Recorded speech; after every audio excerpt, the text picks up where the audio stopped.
Bismillahirrahmanirrahim. Assalamualaikum warahmatullahi wabarakatuh. Alhamdulillah wassalatu wassalamu ala Rasulillah sayyidina wa maulana Muhammad ibni Abdullah wa ala alihi wa sahbihi wa man tabi'ahu wa mawalah. Subhanaka la ilma lana illa ma 'allamtana innaka antal alimul hakim. Rabbi shrah li sadri wa yassir li amri wahlul 'uqdatam min lisani yafqahu qawli.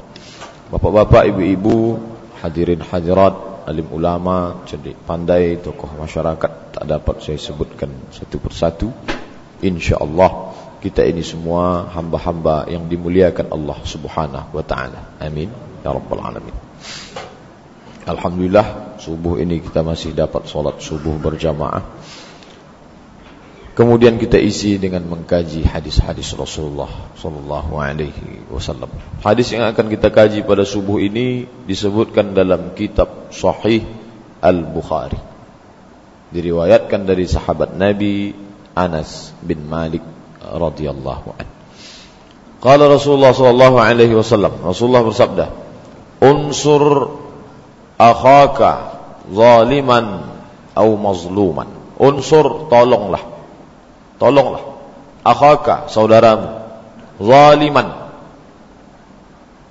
yang berbuat zalim, au mazluman, atau yang dizalimi, baik yang maupun yang menzalimi, dan yang dizalimi. Unsur, tolonglah, tolong saudaramu yang menzalimi dan yang dizalimi. Lalu mendengar itu sahabat, qalu, para sahabat langsung bertanya, "Ya Rasulullah, hadza nansuruhu mazluman." Ini ada orang yang dizalimi, kami memang bisa menolongnya. Fa kaifa nansuruhu zaliman? Adapun orang yang menzalimi, bagaimana kami mau menolongnya? Tadi kau katakan tolonglah saudaramu yang dizalimi, kami bisa menolongnya, memang bisa, biasa kami menolongnya. Fa kaifa nansuruhu mazluman? Orang yang menzalimi, bagaimana kami mau menolongnya? Lalu Rasulullah SAW menjawab, ta'khudhu fawqa yadayhi. Kalau kau mau menolong orang yang menzalimi, ta'khudhu fawqa yadayhi, engkau tarik atas tangannya, kau tahan tangannya, kau tarik tangannya. Begitulah cara menolong orang yang menzalimi. Bapak dan Ibu yang dimuliakan Allah Subhanahu wa taala, kata zalim sudah jadi bahasa kita sehari-hari. Kamu jangan menzalimi saya, kamu terlalu banyak menzalimi si fulan. Kata itu betul, tapi tidak benar. Zalim itu orangnya, sedangkan sifatnya zulm. Kita seringkali salah pakai. Kamu jangan menzalimi si fulan. Zalim itu orangnya, sifatnya zulm. Sifat orang yang memiliki sifat itu zalim, sedangkan sifat yang dimiliki zulm. Sama seperti siswa mengatakan, killer sekali bapak itu. Itu salah. Orangnya killer, sifatnya, perbuatannya kill. Tapi kita sudah terlanjur salah dan memang banyak salah, capek membetulkannya, lanjur sajalah begitu. Nah, tapi kalau mau diluruskan, perbuatannya zulm, orangnya zalim, sifatnya kufur.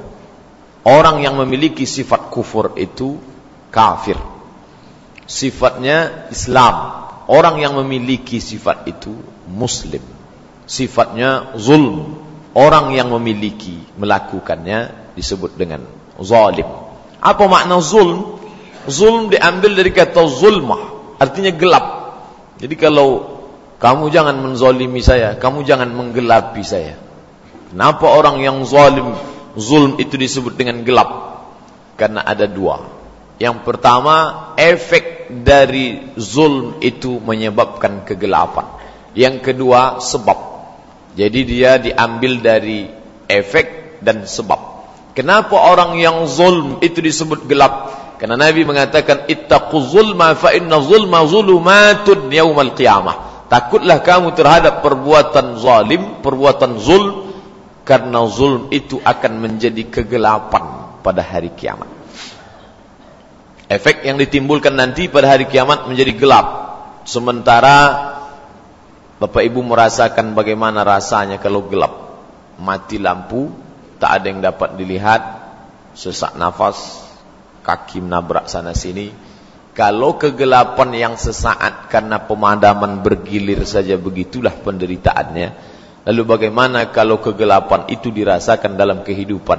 Khalidina fiha abada.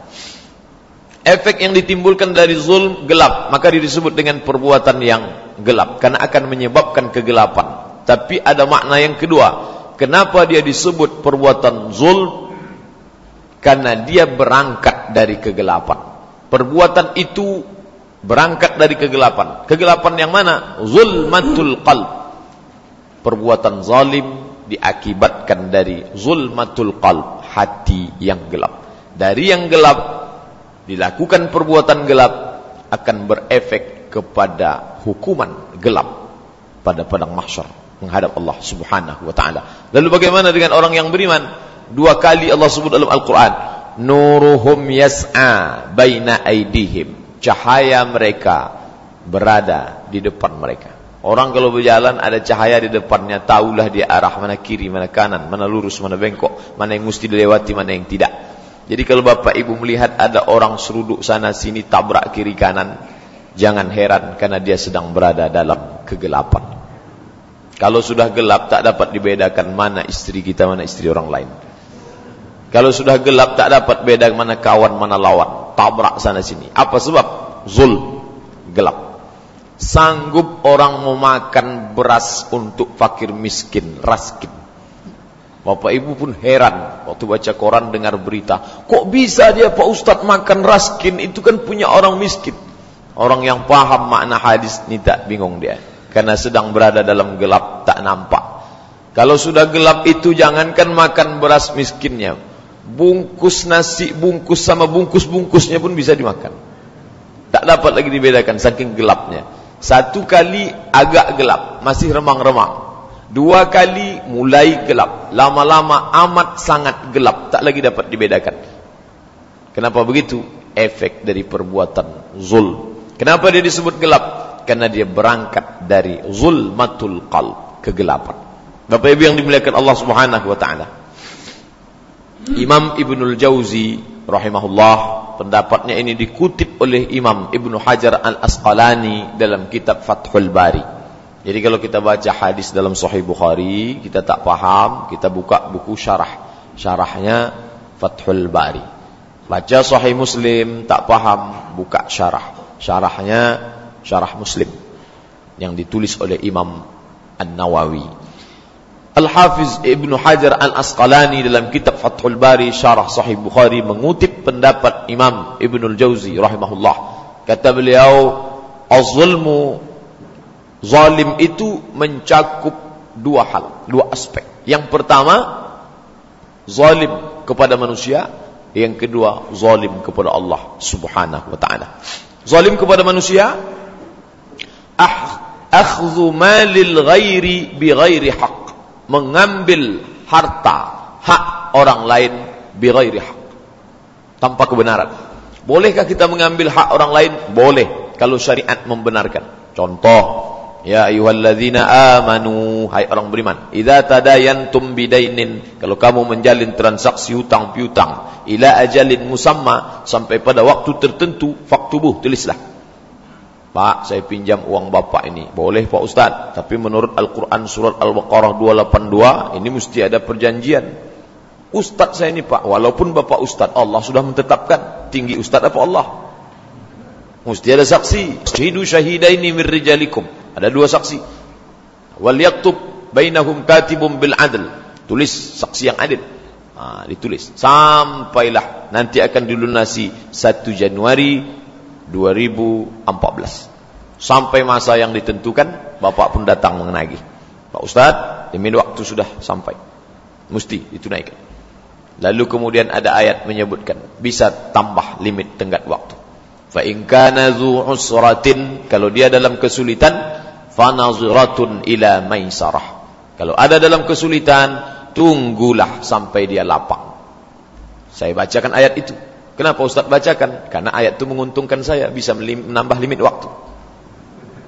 Pak, ini kata Allah, fa in kana dzu usratin, kalau dia dalam kesulitan, fa naziratun ila maisarah.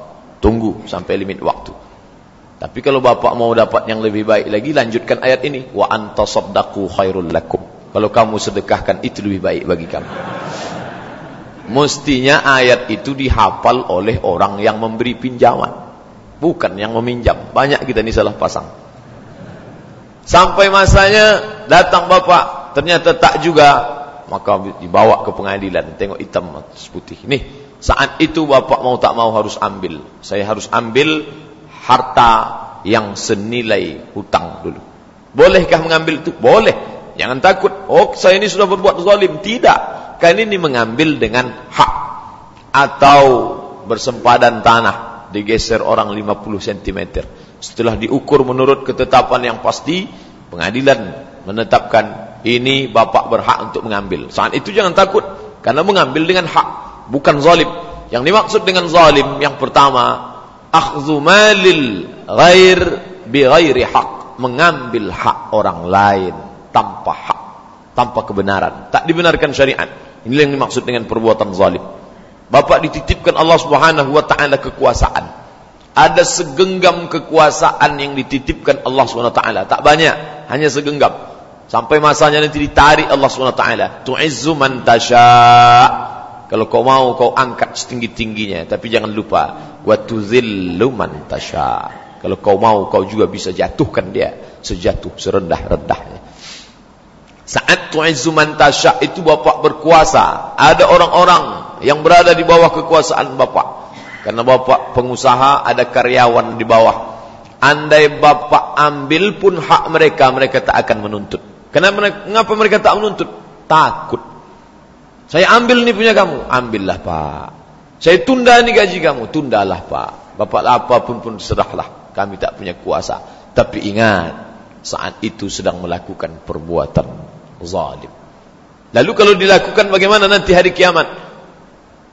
Fa inna zulma zulumatun yaumal qiyamah. Kezaliman itu akan menjadi kegelapan pada hari kiamat. Lalu ketika kita lihat orang beriman, Allah Ta'ala nyatakan, nuruhum yas'a baina aydihim. 2 kali, nuruhum yas'a baina aydihim. Ada cahaya di depan mereka, lalu mereka berjalan atas bimbingan cahaya itu. Tapi orang yang zalim berada dalam kegelapan. Siksaan yang paling mengerikan adalah berada dalam kegelapan. Jadi kita husnuzan, apa yang kita alami beberapa hari bulan belakangan ini, pemadaman bergilir itu sesungguhnya untuk mengingatkan kita tentang kegelapan nanti hari kiamat.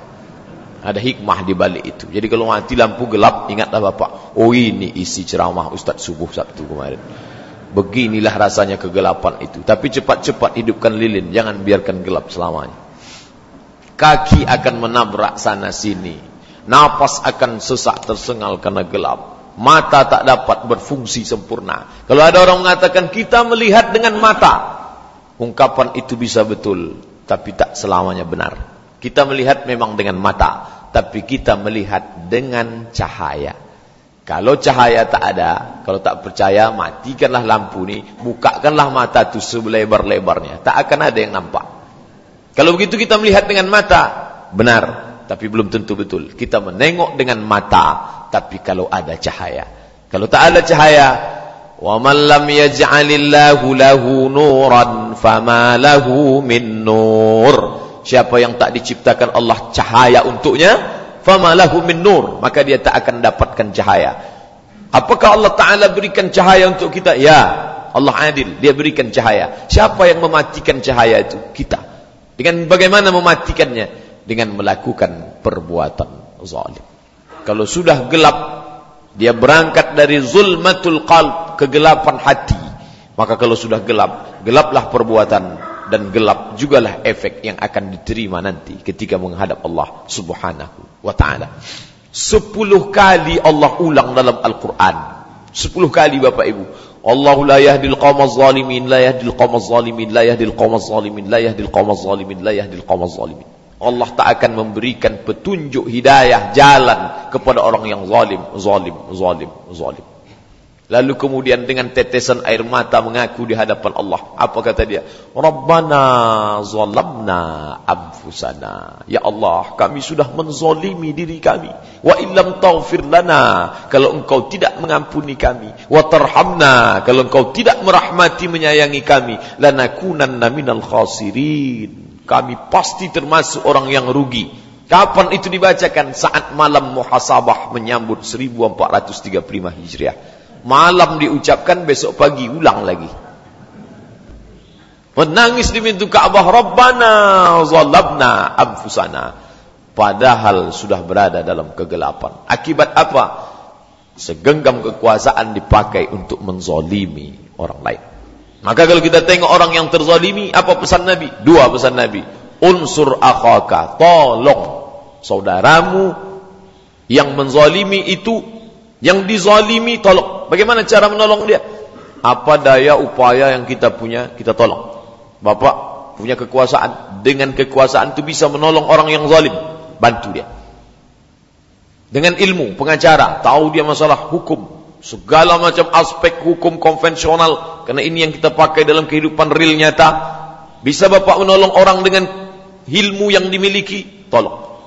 Maka ilmu itu seperti pisau yang bermata dua. Ketika ditolongkan untuk orang yang dizalimi, maka dapat cahaya penerang. Tapi zaman sekarang banyak juga orang menyumbangkan ilmunya, bukan menolong yang dizalimi, menolong yang menzalimi. Siapa dia? Penasehat hukum. Namanya penasehat, advisor, advice, memberikan nasihat, bukan untuk yang dizalimi, untuk yang menzalimi. Itulah kenapa Allah Ta'ala murka betul kepada Haman. Inna Fir'auna wa Hamana. Sesungguhnya Fir'aun dan Haman. Haman itu apa sebab? Cerdas, hebat otaknya. Tapi kecerdasannya menjadi kontribusi besar. Untuk siapa? Untuk Fir'aun. Padahal yang menzalimi Fir'aun, yang dizalimi Bani Israel. Apa beda dia? Musa. Dipakainya kekuatannya untuk menolong yang terzalimi, bukan untuk yang menzalimi. Karena ada dua, satu yang di, satu yang me. Yang kita lakukan adalah untuk yang dizalimi, tapi tak banyak yang dapat melakukan untuk yang menzalimi. Kata sahabat ketika Nabi mengatakan unsur akhaka zaliman atau mazluman, tolong saudaramu itu yang dizalimi atau yang menzalimi. Ya Rasulullah, kalau yang dizalimi bisa kami bantu, kami tolong. Kalau yang menzalimi ini bagaimana? Kata Nabi SAW, tarfa fawqa, ta'khudh fawqa yadayhi, kau angkat atas tangannya. Apa maknanya? Kalau ada orang mau memukul, mau mengambil hak, maka kalau kita punya kuasa, kita angkat. Fauqa atas, tahat bawah. Nabi mengatakan dari atas. Apa makna dari atas? Tentulah yang menarik itu orang yang punya kuasa lebih tinggi. Kita hanya bisa menolong orang yang dizalimi kalau orang yang menzalimi itu berada di atas kita. Kita tarik tangannya dari atas. Kalau tak sanggup dari atas, tahan dari bawah. Tapi kalau atas tak sanggup, bawah pun tak sanggup, lidah pun kelu, terjadilah apa yang terjadi. Akhirnya apa? Kita pun ikut memberikan sumbangsih kontribusi dalam penggelapan yang besar-besaran tadi. Bapak Ibu yang dimuliakan Allah SWT, ketika hukuman azab Allah datang, apakah yang datang itu hanya untuk menimpa orang yang zalim saja? Allah sebut dalam Al-Quran, wattaqu fitnatan la tusibanna alladhina zalamu minkum khassah. Wattaqu, takutlah kamu. Fitnatan, kalau azab Allah itu datang, la tusibanna alladzina zalamu minkum khassah, dia tidak akan menimpa orang yang zalim saja. Kalau dia sudah datang, maka dia tak dapat membedakan mana yang zalim, mana yang tidak. Ketika tsunami datang, apakah bisa dipilah-pilihnya, ini zalim, ini tak zalim? Rata semuanya, habis. Ketika gempa datang, apakah dapat diturunkan ini untuk yang zalim saja, ini tidak? Tidak. Karena Allah dalam Quran katakan wattaqu. Oleh sebab itu, maka hidup bersama orang yang zalim mengkhawatirkan. Sekarang banyak orang bersikap asal bukan saya. Yang penting dia mau zalim, lantak bantai situ Pak Ustaz. Yang penting bukan saya. Perlu diluruskan. asal bukan saya, kalau hidup berada di tengah orang zalim, azab datang, maka sesungguhnya kita pun ikut juga terkena. Ada seorang khalifah bernama Abu Ja'far Al-Mansur. Lalu ada pula seorang ulama bernama Imam Sufyan Ats-Tsauri, tinggal di Irak. Lalu kemudian Abu Ja'far Al-Mansur mengundang Imam Sufyan Ats-Tsauri supaya datang ke istana untuk bersilaturahim, untuk bermuzakarah, untuk berdialog. Tak pernah Sufyan Ats-Tsauri mau datang. Datang kirim surat pertama tak mau datang. Datang kedua juga tak datang. Datang surat ketiga juga dia tak sambut datang. Padahal dalam Islam diajarkan, idza da'aka, kalau saudaramu mengundang fa'jibhu, kau wajib datang. Lalu kemudian Allah mempertemukan mereka pada musim haji. Kebetulan Abu Ja'far Al-Mansur melakukan haji dan Imam Sufyan Ats-Tsauri pun pergi haji. Sama-sama tawaf di samping Ka'bah. Ketika berjumpa itu, lalu khalifah berkata kepada Sufyan Ats-Tsauri, "Hai Imam Sufyan Ats-Tsauri, kenapa tak pernah mau datang?" Imam Sufyan Ats-Tsauri tidak menjawab. Dia bacakan ayat, "La tarkanu ilal ladzina zalamu fatamassakumun nar." Janganlah kamu dekat-dekat pada orang zalim, nanti kamu terkena jilatan api neraka.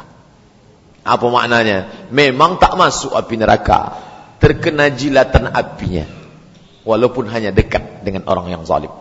Oleh sebab itu menjaga diri dari perbuatan zalim berat, tapi menjaga diri dari orang yang zalim, maka itu amat sangat berat. Kenapa? Karena tak nampak dan bisa pula menimbulkan kecurigaan dan lain sebagainya. Oleh sebab itu, orang-orang yang zalim, kalau kita sanggup, luruskan dia. Sanggup dari atas, angkat tangannya.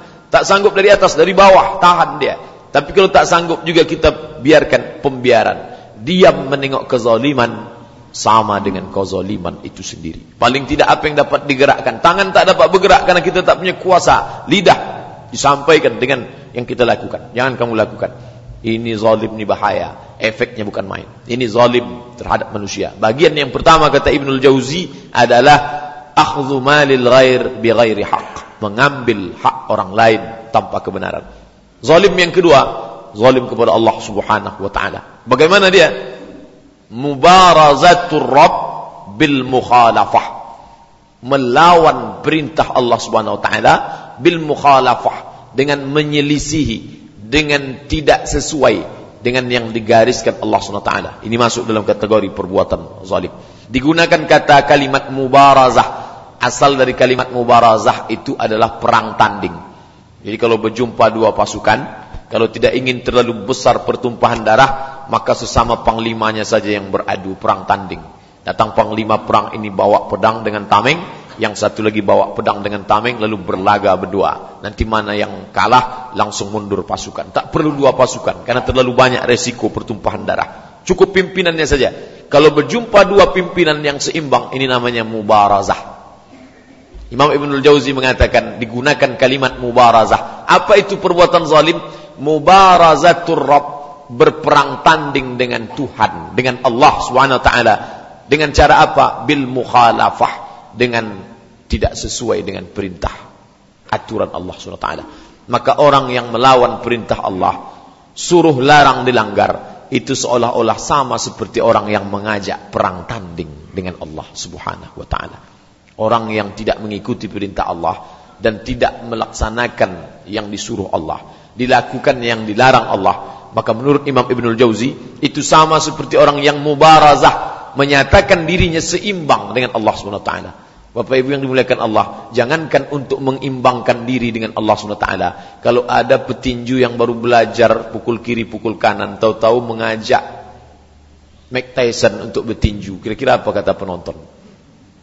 Gila dia, mau mengajak seimbang.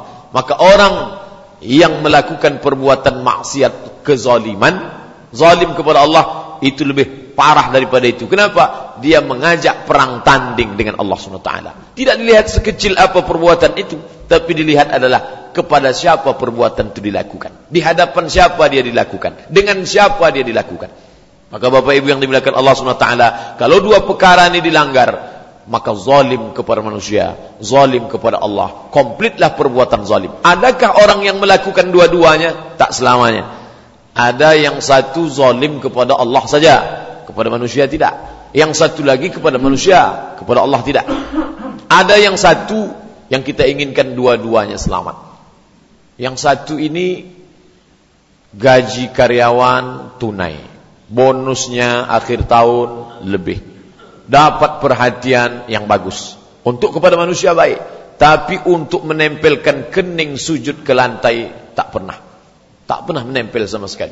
Ini zalim. Zalimnya ke bawah, ke atas. Zalimnya ke atas, ke bawah tidak. Atau dibalik, kalau solat rajin, pergi ke Makkah setahun 2 kali umrah, haji tiap tahun, tapi kalau untuk ke manusia habis. Pukat harimau, dari mulai yang paus sampai ikan teri pun habis semua disapu. Ini ke atas baik, tapi ke bawah ini tidak. Yang paling parah itu dua-duanya, ke atas tidak, ke bawah pun tidak. Inilah haula wala quwata illa billah. Yang kita inginkan itu selamat dua-dua. Kepada Allah SWT tak berbuat zalim, tak menantang Allah dengan mubarazah, dan ke bawah pula adil, bersikap adil. Lawan daripada zalim adalah adil. Oleh sebab itu, kalau ingin selamat dari hukuman kegelapan, maka selamatkanlah diri dari perbuatan zalim kepada Allah Subhanahu wa taala. Bapak dan Ibu yang dimuliakan Allah Subhanahu wa taala, dapatkah kita ukur zalim itu dengan standar zalim gelap? Kalau gelap berarti hitam. Dapatkah kita lihat, orang kalau buat zalim ni hitam wajahnya? Tak bisa dipastikan. Kenapa? Karena Allah Ta'ala yang Rahman dan Rahim itu masih menutupi. Ditutupinya di dunia ini. Dia tak tampakkan. Nanti di akhirat sampai masanya baru dia katakan dalam surat Was-Sama' wat-Tariq. Apa kata Allah?